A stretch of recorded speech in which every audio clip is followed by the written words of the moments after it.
I had some mukbangs, I have some vlogs, I have some cooking and some talks.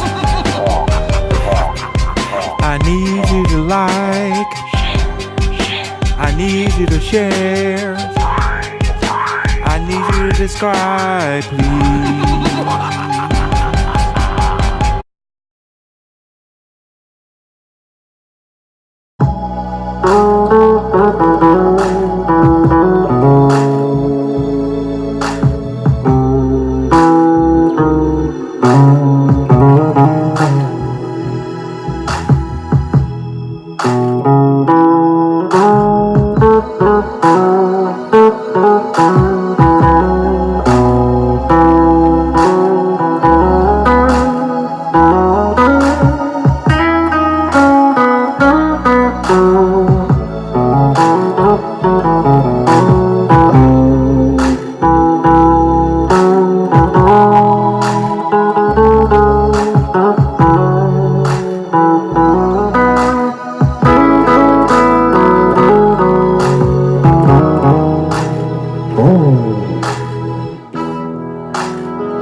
What's going on, my people? Lee Mims here.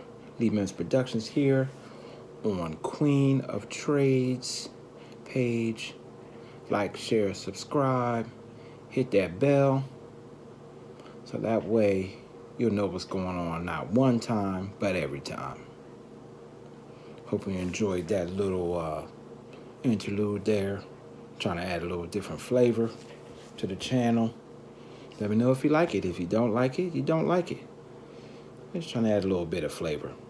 Here we go here. So today's topic of discussion will be forgiveness.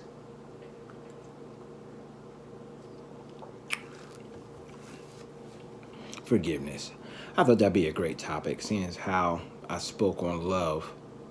I'm hoping you check that out. If that has already come out, you should check that out.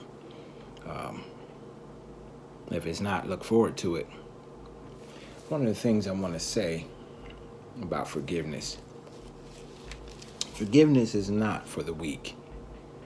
You know how hard it is to forgive some people. Some of the things they've done is unforgivable.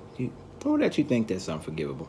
More than likely, if you think it's unforgivable because it's your perspective. But let's think about this. First, I want to say, I don't want to jump ahead of myself. When I'm talking about forgiveness is for the weak, I'm reminded of Gandhi. I have a couple notes down here. Gandhi said, "The weak can never forgive.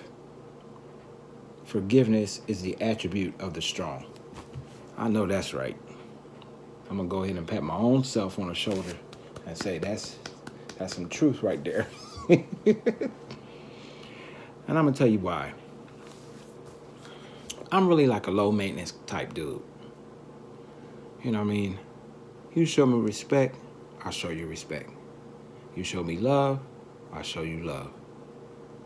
You show me loyalty, I give you loyalty. I'm not one of them cats that's like, you my homeboy, you always gotta give me money, you gotta let me borrow money.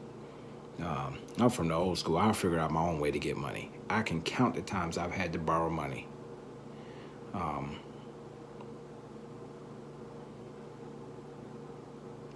But with that being said, I'm asking for things that's free. Loyalty. How hard is it to be loyal? Kindness. Is it really that hard to be kind? Support. You really find out about support when you get into doing your own thing. whether the YouTube channel, starting your own business, having a problem, you need to talk to somebody, you may have to repeat yourself more than once about the story. People are quick to get tired of what you're talking about. People are quick to also not support. Simple thing like hitting a like button, sharing. How hard is that? But if you're not a supportive person and it's always about me, you more than likely won't do it. Even if it's your family, your friend, your brother, your cousin, your sister, or another. I don't get it. But again, I don't understand a lot of things when it comes down to ethics, moral compass, being there for people. I'm not saying with tangible things, free stuff. This is why it's hard for me also to forgive. But I want to be one of the strong ones, so I do it a lot. And by forgiveness, that doesn't mean you get the same chances over and over. Let's go ahead and understand what forgiveness really is. Forgiveness is not holding a grudge. Every time I see you, my heart rate goes up. My blood pressure goes up. I want to just choke you, smash you in your face with my elbows. I want to see harm come to you. I dream about crashing my car into you. That's not forgiveness. That's wanting revenge. I talked about that in the love video. Forgiveness is when I see you, I recognize you're a snake. I recognize you're shady. I recognize you're out for your own self. And you probably will never change. But I don't let that affect my happiness. I don't let that knock me off my square of what things I want to do. One person cannot reroute me from coming to a family gathering. One person cannot reroute me from being happy at the job. One person will not make me go from loving to hate. But forgiveness, it allows me to keep moving without having this heaviness. You ever notice when you haven't gotten to the part of forgiveness, you feel heavy? That's not saying you're not going to remember the things people do. Forgetting in that sense, people, talk about forgiveness means to forget. It doesn't mean extract it from your memory. Even the computer, they say you can delete it, but it's still somewhere. Some image is on that computer. Or how much more powerful is the human brain? It never goes anywhere. But forgiveness allows me to move forward without feeling that weight. I found another quote that says, when you forgive, you in no way change the past, but you sure do change the future. What does that mean? You in no way change the past. Somebody wrongs you, you can't undo it. Not like the DVR. That'd be cool though if you had a DVR, like controller. I think they came out with a movie with Jim Carrey that did that. But then again, if we rewind and we delete the things that we won't become the people who we are and who we're going to be. So just go ahead and leave that DVR remote wish list on out. It's not going to happen anyway, but it's analogous to what I'm trying to say here. You can't change the past, but by forgiving, you can change the future. Meaning your blood pressure won't go up, won't be damaged. You won't damage more of yourself. That's what I really worry about forgiveness. It's really not for the other person. It's really for you. Because I can forgive you and not have nothing else to do with you. Check the love video out. It tells you about that in Titus, I think, 3 and 10. Now, that doesn't say you have to read the King James Version or the Study Bible Version or whatever, but just about anything you talk about, whether it's Gandhi, whether it's the Bible, whether it's the Quran, whether it's other literature, or you're seeking a psychologist and psychiatrist, or psychiatrist, or some type of therapist, they all come from the same foundation. Forgive, let go, let it ride. How does that change the future? Well, you forgive and you learn from it and you keep pushing. Now that's for you. Here's the one for somebody else. I like to use this quote and apply it to others.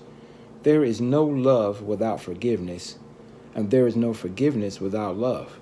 Simple as that. I've been married 17 years. And back and forth, my wife and I are forgiving each other, make mistakes, overlook something in the earlier years, trying to establish, oh, I'm the man or I'm the woman. You're not going to do this. I'm the man. You're not going to do this. I'm not going to allow you. That's coming from other relationships, and you're trying to establish, I don't like to say levels of control, but essentially that's what it is. When you first get married, you have to adjust to everything is we. Everything. You leave the light on. Why in the world is the light on? Nobody's in there. Why is the toilet seat up? Why aren't the doors locked? Why is the car door unlocked? Who ate the last of the chips? Now we got kids. Who ate the last of the juice? Why is the juice carton still sitting in the refrigerator? It's almost doggone near empty. Why is it there? You have to forgive. You have to move on. We're like, oh, well, maybe it was an oversight. Or maybe that's just how that person is. Maybe that's just the way it's going to be. They didn't mean it to hurt me, or I didn't mean it to hurt them. You have to be understood, and you have to understand others. Now that puts me right into the next one. The good word says, for if ye forgive men their trespasses, your heavenly Father will also forgive you. Then Matthew 6:37, go ahead and says, forgive and ye shall be forgiven. Judge not, and ye shall not be judged. Everybody wants the big guy upstairs to forgive you for your foolishness, whoever you believe in. I'm not just making this specific to people who believe in God or the Bible or whatever you read. Again, if you listen to my other videos, I tell you I'm not religious. I don't practice, and I don't go to a certain organization or whatever. I take the good from wherever I read and I apply it. And I believe that's what's expected.